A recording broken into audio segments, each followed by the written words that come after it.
کہ علی مجھے یہ حبیب بہت پسند ہے. مظاہر ان کے بابا سے بات کی, مظاہر مجھے تمہارا یہ بیٹا بہت پسند ہے.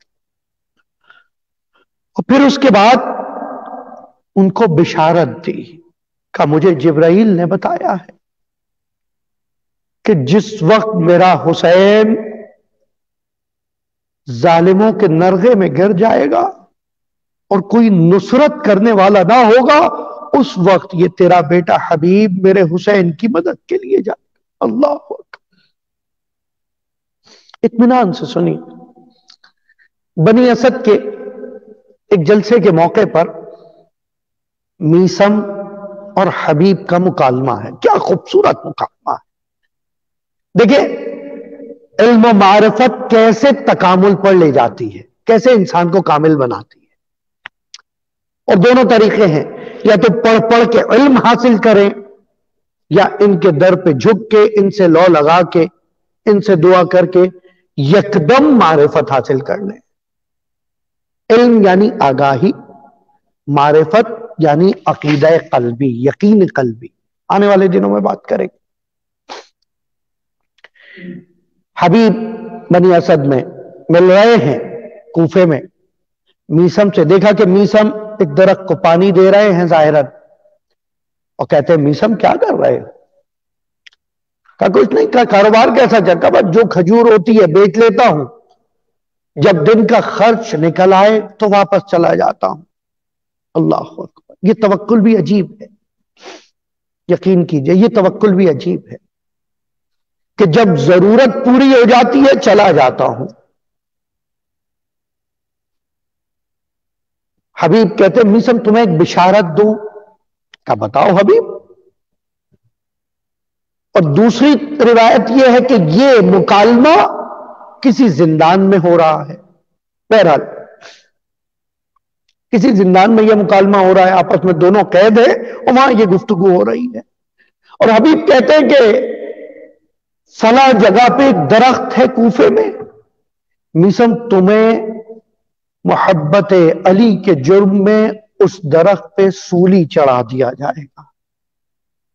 میثم شکر کرتے ہیں, شکران للہ. حق کہا حبیب, تم نے حق کہا. لیکن یہ تو بتاؤ کہ تمہیں یہ کیسے معلوم ہوا؟ کہ بس یہ رہنے دو. کہ اچھا اگر ایسا ہے تو حبیب ہم سے بھی سنو.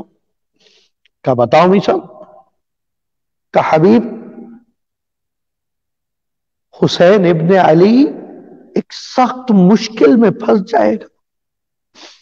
کہ یہ میرا حسین. مولا کہا مولا حسین, تمہارا دوست حسین, اور کوئی مددگار نہ ہوگا. گویا اس وقت تک حبیب کے لیے یہ ناقابل تصور تھا کہ محمد کا نواسا حسین, زہرا کا چہیتا حسین, کس طرح یہ کو تنہا رہ سکتا ہے کہ کوئی مددگار نہ ہو, کہ کوئی مدد والا نہ ہوگا. اور اس مقام پر حسین تمہیں بلائے گا اور حبیب تم حسین کی نصرت پہ شہید ہوگے. کل انشاءاللہ اس پہ گفتگو کریں گے. علم بلایا و منایا. کہا یہ علم تمہیں کیسے پتا؟ میثم کہتے ہیں مجھے یہ علم علی نے باقاعدہ تعلیم دیا ہے. کہ حبیب تمہیں کیسے پتا؟ کہ میں ایک مرتبہ کوفے آ جانے کے بعد دوبارہ حسین کے پاس گیا تھا مدینے میں, ایک شب کو مہمان تھا. حسین نے ایک شب میں مجھے یہ علم عطا کیا. اللہ اکبر. یہ کریم حسین کہ جس کی بارگاہ سے سب مل سکتا ہے. آپ نے سنی ہے نا وہ روایات کہ منظارا قبر الحسین ما حق معرفت ہی, جو اس کی معرفت کے ساتھ اس کی زیارت فرما لے تو وہ ایسے کمن ولد من بطن امہ ہی, ایسے ہو جائے جیسے آج ہی پیدا ہوا. اس کی وجہ پتہ کیا ہے؟ اس کی وجہ یہ ہے جو یہ پہچان جائے کہ حسین کی عظمت کیا ہے, حسین کی منزلت کیا ہے. حسین وہ حجت الہی جس کو خالق نے اپنی شناخت کے لیے منتخب کیا ہو, وہ انسان کامل جو لوگوں کو وہاں لے جانے کے لیے موجود ہو. وہی جب کربلا کے راستے سے خط لکھے الى رجل فقیع حبیب ابن مظاہر الاسدی, میں نے حسین الغریب, حسین غریب کی طرف سے حبیب ابن مظاہر رجل فقیہ کے لیے حسین لکھ رہا ہے. اگر جو افراد امام کی زبان سے فقیہ کا لقب پالے، اللہ اکبر، ان کی منزلت خدا ہی جانے، امام جانے کہ کس طرح امام انہیں کہہ رہے ہیں فقیہ۔ 8 سال کی عمر میں یا 10 سال کی عمر میں حبیب نے قرآن حفظ کیا ہے، حافظ کل قرآن ہے حبیب، معلم قرآن ہے حبیب۔ اب حبیب ان تمام فضیلتوں کے ساتھ حسین کے ساتھ نہیں ہے، کوفے میں موجود ہے، کوفے بلانے والوں میں سے ہیں، کوفے میں خط لکھنے والوں میں سے ہیں، مسلم کا ساتھ دے کے بیعتیں لینے والوں میں سے ہیں۔ لیکن جب اوضاع خراب ہوئے، بعض تاریخوں میں آیا حبیب بھی گرفتار ہوئے اور پھر اس کے بعد انہیں چھوڑ دیا گیا امان پہ۔ حبیب گھر میں موجود ہے، ایک مرتبہ دق الباب ہوتا ہے، حبیب گھر میں موجود ہیں، آواز دی جاتی ہے کون ہے؟ کہ انا برید الحسین، میں حسین کا قاصد ہوں۔ یہ سننا تھا، حبیب اپنی جگہ سے اٹھ گئے، ظاہراً کھانا تناول فرما رہے تھے، ایک مرتبہ آئے، خط کو دیکھا کہ کیا ہے، کہ خط لایا ہوں، خط کو چوما، آنکھوں سے لگایا، ارے میرے بچپن کے دوست، حسین کی تحریر ہے، میرے مولا میرے آقا حسین کی تحریر ہے، آنکھوں سے لگایا، قاصد کے ہاتھوں کا بوسہ دیا، قاصد کی مہمان نوازی کی، کہ آؤ تم نے کیا خبر دی ہے، تشریف رکھو تمہاری خدمت کی جائے۔ اب جو خط دیکھا حبیب کا چہرہ جو ابھی بہت خوش تھا، زوجہ دیکھ رہی ہے، شریک حیات وہاں موجود ہے، دیکھتی ہے رنگ متغیر ہو رہا ہے، کہ حبیب خیر تو ہے؟ سر فاطمہ کیا کہتا ہے؟ ارے تجھے کیا بتاؤ، فاطمہ کا لال یہ کہہ کے حبیب نے گریہ شروع کر دیا، اجرکم اللہ، گریہ شروع کر دیا۔ کہ کیا ہوا؟ کہ ارے فاطمہ کا لال، ارے جنت کا شہزادہ حسین اتنا مجبور ہو گیا، مجھے خط لکھ کر مجھ سے مدد طلب کر رہا ہے۔ اللہ اجرکم اللہ، حسین مجھ حبیب سے مدد طلب کر رہا کہ حبیب چلے آؤ تمہاری مدد کی ضرورت ہے۔ کیا ارادہ ہے؟ کا ارادہ کیا ہونا ہے؟ بس میں جا رہا ہوں، تم اپنا خیال رکھو۔ کیا کہنا اس وفادار زوجہ کا، کہ یہ کیسے ممکن ہے، میں تو ساتھ چلوں گا۔ ایک مرتبہ غلام کو بلایا، کہ حالات صحیح نہیں ہے، تم میرا گھوڑا لے کر فلاں راستے سے کوفے سے باہر جاؤ، میں پہنچ گیا تو ٹھیک ہے، اور اگر میں نہ آؤں تو پھر تم آزاد ہو۔ غلام وہاں پہنچ کے کھڑا ہے، بس واقعہ مختصر کرتے ہوئے حبیب دوسرے راستے سے باہر پہنچے تو دیکھا وہ غلام گھوڑے سے باتیں کر رہا ہے، اے اسب حبیب اگر میرا آقا نہ آیا تو قسم ہے میں تجھے لے کر جاؤں گا، حسین کی نصرت کروں گا۔ حبیب نے سنا، زمین پہ بیٹھ گئے، گریہ شروع کر دیا، کہ ارے حسین تیری غربت کو سلام، ارے حسین تیری غربت کو سلام۔ غلام سے کہا جا تجھے آزاد کیا۔ کہا آقا یہ کیسی آزادی ہے، مجھے حسین کی بارگاہ میں نہیں لے کے جاؤ گے؟ کہ دیکھو وہاں کچھ بھی ہو سکتا ہے، کہ جب حسین کے پاس جانا ہے تو کچھ بھی ہو جائے۔ بس قصہ مختصر، حبیب نے سفر شروع کیا، 5 یا 6 محرم، بعض روایات میں 7 محرم۔ حبیب وارد ہو رہے ہیں کربلا کے محدودے میں۔ پوچھا کہ کہاں ہے قافلہ، اتنے خیمے لگے ہیں۔ حبیب سمجھے یہ جو کثرت ہے خیموں کی، کیا اتنے خیمے میرے حسین کے ساتھ؟ لیکن نہیں، حبیب کو وہاں کا ماحول حسینی نہیں دکھا۔ اللہ اکبر، وہاں کا ماحول حبیب کو حسینی نہیں دکھا، شور و غل مچا ہوا ہے، ہر ایک مصروف لہولاب ہے۔ ایک مرتبہ دیکھا نشیب میں کچھ خیمے ہیں جہاں کچھ بچے ہیں، کوئی نمازیں پڑھ رہا ہے، کوئی قرآن پڑھ رہا ہے، کوئی دعائیں کر رہا ہے۔ کہاں ہونا، ارے یہی وہ مقام ہے، یہی وہ منزل ہے جس کو میں تلاش کر رہا تھا۔ حبیب آگے بڑھے، آگے غلام کو بھیجا کہ جا کر حسین کو ہمارا سلام دو اور کہو کہ ہم آ گئے ہیں۔ غلام آگے بڑھا ہے، حسین نے دیکھا، آپ اب تک سن رہے ہیں نا، وہاں آیا عباس کو بھیجا، اور آیا عباس اکبر کو بھیجا، لیکن جب حبیب آیا حسین خود اٹھے، بوڑھا حسین زمین سے اٹھ کے کپڑے جھاڑتا ہوا، ارے میرا حبیب، میرے بچپن کا دوست، میری نصرت کو آ گیا، ارے میں اس غربت میں تھا۔ ایک مرتبہ یہ شور کا عالم سنا، ایک زینب نے پوچھا فضا جا کر دیکھو یہ کس بات کے نعرے ہیں۔ ایک مرتبہ لشکر حسین اللہ اکبر کے نعرے لگا رہا تھا کہ کیا ہوا؟ کہ حبیب آیا ہے۔ حبیب کون حبیب؟ کا حسین کا بچپن کا دوست حبیب ابن مظاہر۔ زینب نے سنا کہ حبیب کو میرا سلام پہنچاؤ۔ اما فضائی کا حبیب ابن مظاہر سلام علیکم، آپ کو زینب نے علی کی بیٹیاں سلام کہہ رہی ہے یہ سننا تھا۔ حبیب سر سے امامہ پیٹ کر گریہ شروع کر دیا کہ کیسا وقت، علی کی بیٹیاں ہم غلاموں کو سلام کہہ رہی ہے، واہ غربتا، واہ مصیبتا۔ یہ حبیب حسین سے نصرت کا ہر مرحلے پر اظہار کرتا رہا۔ شب عاشور آپ نے وہ واقعہ سنا ہے جب زینب نے کہا تھا بھیا حسین تم نے اپنے اصحاب کو آزما تو لیا ہے، تو یہ حبیب ہی تھا جس نے تلوار گردن پر رکھتے کہا تھا ارے علی کی بیٹی کو ہماری وفا پہ یقین نہیں، اگر حسین حکم دے ہم اپنی گردن کو سر سے جدا کر۔ اللہ اکبر۔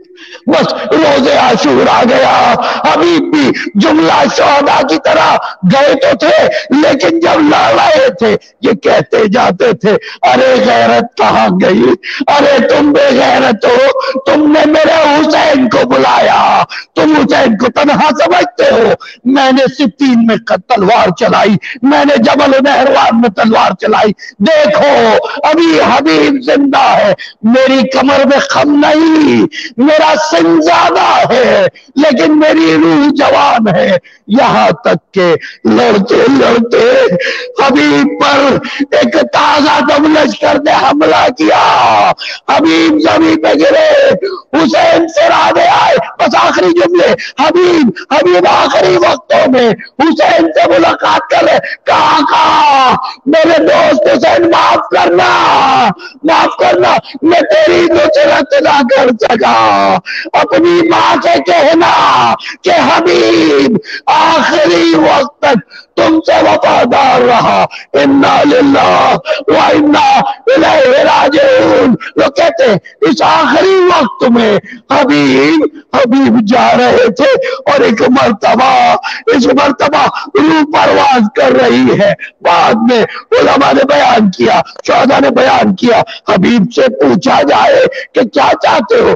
کہا حبیب کی آخری خواہش یہ ہے، آخری خواہش سن لے، حبیب کی آخری خواہش یہ ہے کہ اگر پھر زندگی مل جائے میں پھر حسین پہ قربان کر دوں، ارے حسین بچ جائے، حسین کے بچے بچ جائے۔ الا لعنت اللہ علی القوم الظالمین، سیعلم الذین ظلموا ای منقلب ینقلبون۔ ربنا تقبل منا انك انت السميع العليم، واللهم اشف كل مريض بحق الحسين واصحاب الحسين واولاد الحسين، ماتم الحسين۔ یا حسین